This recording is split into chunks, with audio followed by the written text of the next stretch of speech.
Hello friends, स्वागत है आपका हमारे चैनल सफलता का अड्डा पर। और आज है 30 जुलाई 2020। आइए देखते हैं आज के करंट अफेयर्स का हमारा पहला क्वेश्चन क्या है। तो आज का हमारा पहला क्वेश्चन है, संयुक्त राष्ट्र की रिपोर्ट के अनुसार किन राज्यों में आईएसआईएस आतंकवादियों की संख्या में वृद्धि हुई है। यानी कि जो आईएसआईएस आतंकवादी संगठन है उसकी संख्या में, यानी कि जो उसके आतंकवादी हैं उसकी संख्या में वृद्धि हुई है। तो संयुक्त राष्ट्र संघ यानी कि यूएनओ, इसकी जो रिपोर्ट आई है उसके अनुसार केरल और कर्नाटक राज्यों के अंदर इसके आतंकवादियों की संख्या में वृद्धि हुई है। बात अगर आपसे केरल और कर्नाटक के बारे में करें तो केरल की राजधानी है तिरुवनंतपुरम और यहाँ के राज्यपाल हैं आरिफ मोहम्मद खान। अगर आपसे पूछा जाए कि केरल जो है यहाँ के सीएम कौन है, मुख्यमंत्री तो है पिनरई विजयन। कौन है? पिनरई विजयन। अगर पूछा जाए आपसे कर्नाटक के बारे में कि कर्नाटक जो है, कर्नाटक की राजधानी क्या है, तो बेंगलुरु कर्नाटक की राजधानी है। भारत का एक बड़ा प्रमुख शहर भी है और यहाँ के मुख्यमंत्री बीएस येदियुरप्पा है। पूछा जाए कि कर्नाटक के राज्यपाल कौन है, तो वजुभाई वाला कर्नाटक के राज्यपाल हैं। अच्छा, बात अगर हम यूनाइटेड नेशंस ऑर्गेनाइजेशन के बारे में करें, जिसको संयुक्त राष्ट्र संघ या फिर संयुक्त राष्ट्र या यूएनओ, या इसको अधिकतर लोग जो जानते हैं वो यूएन के नाम से भी जानते हैं, जिसको यूनाइटेड नेशंस भी कहा जाता है। अगर बात हम यूनाइटेड नेशंस या यूएनओ यानी कि यूनाइटेड नेशंस ऑर्गेनाइजेशन के बारे में करें तो ये इसका पूरा नाम है। तो इसकी स्थापना हुई थी 24 अक्टूबर 1945 को। इसका मुख्यालय न्यूयॉर्क में है। न्यूयॉर्क में इसका मुख्यालय मैनहट्टन द्वीप पर है। अगर आप यूएनओ के बारे में, यूनाइटेड नेशंस ऑर्गेनाइजेशन के बारे में विस्तार से जानना चाहते हैं, अच्छी तरीके से पढ़ना चाहते हैं कि यूएनओ क्या है, यूनाइटेड नेशंस ऑर्गेनाइजेशन, यानी कि इसकी स्थापना कब हुई थी और इसको बनाने की आवश्यकता क्यों पड़ी, सबसे इम्पोर्टेंट है कि यूनाइटेड नेशंस ऑर्गेनाइजेशन का गठन ही क्यों किया गया, इसकी स्थापना ही क्यों की गई, यहाँ से लेकर इसकी कितनी आधिकारिक भाषाएं हैं और वर्तमान में इसका अध्यक्ष कौन है और अभी तक कितने अध्यक्ष रह चुके हैं, कौन सा देश इसका सदस्य कब बना और कितने देश इसके सदस्य हैं, कौन कौन इससे सहमति रखता है, कौन कौन इसके विरोध में, इस तरह की जितनी भी बातें हैं, और इसका मुख्यालय कहाँ पर है, क्यों इसको बनाया गया, कब बनाया गया। तो इस तरह के जितने भी सवाल हैं, आपका कोई सा भी एग्ज़ाम हो, आपका एसएससी का एग्ज़ाम हो, रेलवे का हो या फिर यूपीएससी का हो, कोई स्टेट का हो, स्टेट पीसीएस हो या फिर यूपी ट्रिपल एससी हो या फिर राजस्थान का हो, दिल्ली का हो, हरियाणा, मध्य प्रदेश, उत्तर प्रदेश, कोई से भी राज्य का एग्ज़ाम हो, सभी के अंदर यूएनओ से, क्योंकि यूनाइटेड नेशंस ऑर्गेनाइजेशन जो है वो एक वर्ल्ड लेवल की संस्था है और सभी पूरे, एक तरह से अगर कहें तो पूरे वर्ल्ड को ये कंट्रोल करती है। तो यूनाइटेड नेशन की अगर आपसे बात करें, यूनाइटेड नेशंस ऑर्गेनाइजेशन से क्वेश्चन कहीं पर भी पूछ ली जाते हैं और इससे यह नहीं कि क्वेश्चन पूछा जाता है, 2 क्वेश्चन 3 क्वेश्चन कितने भी क्वेश्चन इससे पूछे जा सकते हैं। तो आपको विशेष रूप से यूनाइटेड नेशंस ऑर्गेनाइजेशन की क्लास लेनी चाहिए। तो इसकी जो क्लास है वो हमारे चैनल पर मौजूद है। जब आप ये करंट अफेयर्स देख लें, उसके बाद में करंट अफेयर्स की क्लास लेने के बाद में सफलता का अड्डा यूएनओ सर्च करके यूनाइटेड नेशंस ऑर्गेनाइजेशन की जो क्लास है उसको भी लेना ना भूलें। अगला क्वेश्चन है हमारा, भारत ने यूरोपीय संघ के साथ वैज्ञानिक सहयोग समझौते को कितने साल के लिए नवीनीकरण करने की घोषणा की है। तो भारत जो है इसने यूरोपीय संघ के साथ जो वैज्ञानिक सहयोग समझौता था उसको 5 साल के लिए नवीनीकरण करने की घोषणा की है। कितने साल के लिए? 5 सालों के लिए। अगला क्वेश्चन है हमारा, अंतर्राष्ट्रीय बाघ दिवस कब मनाया गया है। तो अंतर्राष्ट्रीय बाघ दिवस मनाया जाता है प्रत्येक वर्ष 29 जुलाई को। कब मनाया जाता है? 29 जुलाई को मनाया जाता है।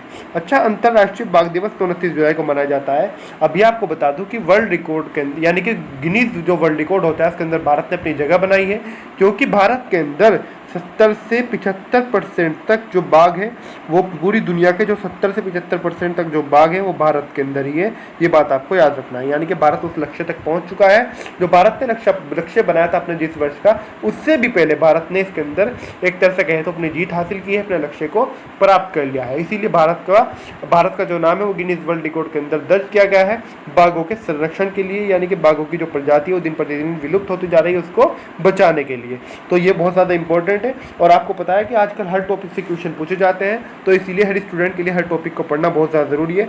उसकी क्लास भी उसके बारे में विस्तार से है, 10 मिनट की क्लास है लगभग, उस क्लास को भी आप जरूर ले लें। वो इतनी ज़्यादा लंबी क्लास नहीं है। वो अंतर्राष्ट्रीय बाघ दिवस तो 29 जुलाई को मनाया जाता है। वो वर्ल्ड रिकॉर्ड ऑफ, यानी कि जो बाघ के संबंध में जो रिपोर्ट है, जो जिसके अंदर भारत ने अपना जो रिकॉर्ड बनाया है, गिनीज वर्ल्ड रिकॉर्ड के अंदर बनाया है, उसके संबंध में वो क्लास है, उसको आप लेना ना भूलें। अगला क्वेश्चन है हमारा, रूस ने किस देश को S-400 मिसाइल सुरक्षा प्रणाली की आपूर्ति पर रोक लगा दी है। यानी कि रूस एक मिसाइल जो सुरक्षा प्रणाली है इसकी आपूर्ति नहीं करेगा, ये रोक लगाई है चीन पर। किसको नहीं करेगा?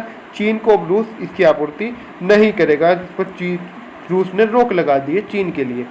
बात अगर हम आपसे चीन की करें तो चीन के राष्ट्रपति शी जिनपिंग है। यहाँ की जो राजधानी है वो बीजिंग है। मुख्य और जो यहाँ की करेंसी है वो है रेन मिनबी। कौन है? रेन मिनबी यहाँ की करेंसी है चीन की। अगला इसमें अगर हम रूस की बात करें तो रूस की राजधानी मॉस्को है। राष्ट्रपति हैं रूस के व्लादिमीर पुतिन। कौन है? Vladimir Putin. अगला क्वेश्चन है हमारा, किस क्रिकेट बोर्ड ने अपने सीईओ लुत्फुल्ला स्टेनिकज़ई को पद से बर्खास्त कर दिया है? तो सीईओ रहे हैं अब तक के, अभी तक सीईओ थे लुत्फुल्ला स्टेनिकज़ई। अब ये ये जो थे स्टेनिकज़ई जो है ये किसके सीईओ थे? ये थे अफगानिस्तान क्रिकेट बोर्ड के। अब इनको बर्खास्त कर दिया है सीईओ के पद से, यानी कि ये मुख्य कार्यकारी अधिकारी भी थे सीईओ और साथ ही साथ एमडी भी थे, प्रबंध निदेशक भी थे। तो अफगानिस्तान क्रिकेट बोर्ड ने क्या है, अफगानिस्तान की बात करें तो अफगानिस्तान हमारा पड़ोसी देश है, बॉर्डर से भी लगता है, यानी कि हमारी स्थलीय सीमा भी लगती है। अफगानिस्तान की बात करें तो राजधानी काबुल है और राष्ट्रपति उसके अशरफ गनी है अफगानिस्तान के। अगला क्वेश्चन है हमारा, विश्व हेपेटाइटिस दिवस कब मनाया जाता है? तो विश्व हेपेटाइटिस दिवस प्रत्येक वर्ष 28 जुलाई को मनाया जाता है। कब मनाया जाता है? 28 जुलाई को विश्व हेपेटाइटिस दिवस मनाया जाता है। अगला क्वेश्चन है हमारा, संयुक्त राष्ट्र की रिपोर्ट के अनुसार दिल्ली में लॉकडाउन के कारण कितने प्रतिशत नाइट्रोजन डाइऑक्साइड का स्तर घट गया है? यानी कि जो भी लॉकडाउन लगा है उसके कारण दिल्ली के अंदर जो भी संयुक्त राष्ट्र संघ ने अपनी एक रिपोर्ट जारी की है। संयुक्त राष्ट्र संघ क्या है, क्यों है, इसके बारे में आपको भी बता चुका हूँ विस्तार से। मुझे नहीं लगता कि इसके बारे में आपको दोबारा से बताने की आवश्यकता होगी, आप समझ गए होंगे और जब आप क्लास ले लेंगे तो और अच्छी तरीके से जान जाएंगे। तो लॉकडाउन के कारण कितने परसेंट नाइट्रोजन डाइऑक्साइड की जो स्तर है वो घट गया है? तो 70% तक। कहाँ तक? 70% तक नाइट्रोजन डाइऑक्साइड का स्तर घट गया है दिल्ली के अंदर। क्यों घटा है? लॉकडाउन के कारण। लॉकडाउन क्यों लगा है? कोविड-19 के कारण। अगला क्वेश्चन है हमारा, मानव संसाधन विकास मंत्रालय का नाम बदलकर क्या कर दिया गया है? तो मानव संसाधन विकास मंत्रालय का नाम बदलकर अब शिक्षा मंत्रालय कर दिया गया है। और आपको बता दें देश के अंदर एक नई शिक्षा नीति भी इसी के साथ साथ जारी की गई है। तो राफेल लड़ाकू विमानों की लैंडिंग हुई है अंबाला एयरबेस पर। कहाँ पर हुई है? अंबाला एयरबेस पर राफेल लड़ाकू विमानों की लैंडिंग हुई है। और आपको बता दें कि अभी चीन से जो हमारा तनाव चल रहा है उसको लेकर भारत अपने जो बाहर से, यानी कि जो राफेल का जो हमारा समझौता था, जो सौदा था, राफेल को जितने भी बन रहे हैं वो राफेल को वहाँ से बाहर से मंगा रहा है। यानी कि जहाँ पर भारत ने, यानी कि जिस देश के साथ भारत का समझौता हो रहा हुआ है वहाँ से राफेल भारत के अंदर आ रहे हैं, क्योंकि चीन हमें ताकि कमज़ोर ना समझे। और साथ ही साथ जो चीन जैसे दुश्मन देश है उनसे हम मुकाबला करने के लिए लगातार तैयार हैं और ज़्यादा मजबूत रहे, इसलिए राफेल को मंगाया जा रहा है। तो राफेल की आपातकालीन लैंडिंग हुई है। ये लैंडिंग हुई है ये अंबाला एयरबेस पर। कहाँ पर हुई है?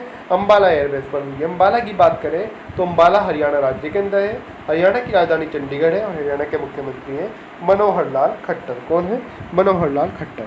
अगला क्वेश्चन है हमारा, आनंदीबेन पटेल के द्वारा किस राज्य में एक शैक्षिक चैनल सवम प्रभा का ऑनलाइन उद्घाटन किया है? यानी कि जो सवम प्रभा है ये शैक्षिक सामग्री ही उपलब्ध कराएगा, इस पर शैक्षिक कार्यक्रम ही चलेंगे। तो ये उत्तर प्रदेश के अंदर सवम प्रभा जो है उत्तर प्रदेश संबंधित है, उत्तर प्रदेश के अंदर इसका उद्घाटन किया गया है ऑनलाइन रूप से। ये बात आपको याद रखनी है। बात आनंदीबेन पटेल के बारे में करें क्योंकि इन्होंने उद्घाटन किया है, तो उत्तर प्रदेश की राज्यपाल है और हाल ही में इनको मध्य प्रदेश की राज्यपाल भी नियुक्त किया गया है। ये बात भी आपको याद रखनी है।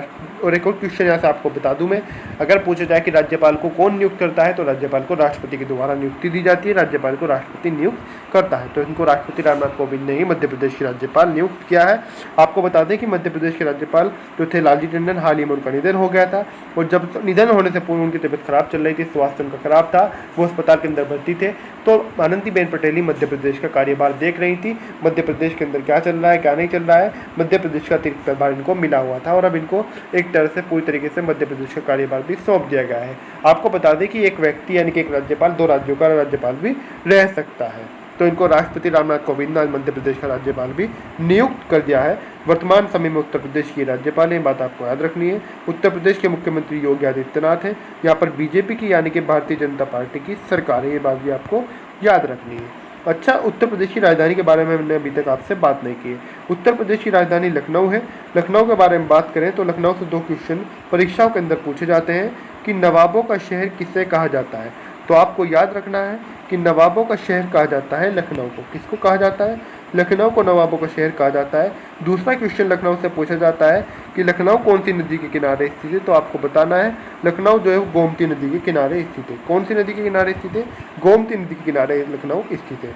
मुख्यमंत्री को बता चुका हूँ आपको, मुख्यमंत्री के बारे में। सरकार किसकी है वो भी बता चुका हूँ। राज्यपाल कौन है उनके बारे में विस्तार से चर्चा हो चुकी है। और अगर पूछा जाए कि उत्तर प्रदेश का राजकीय वृक्ष क्या है, अशोक है।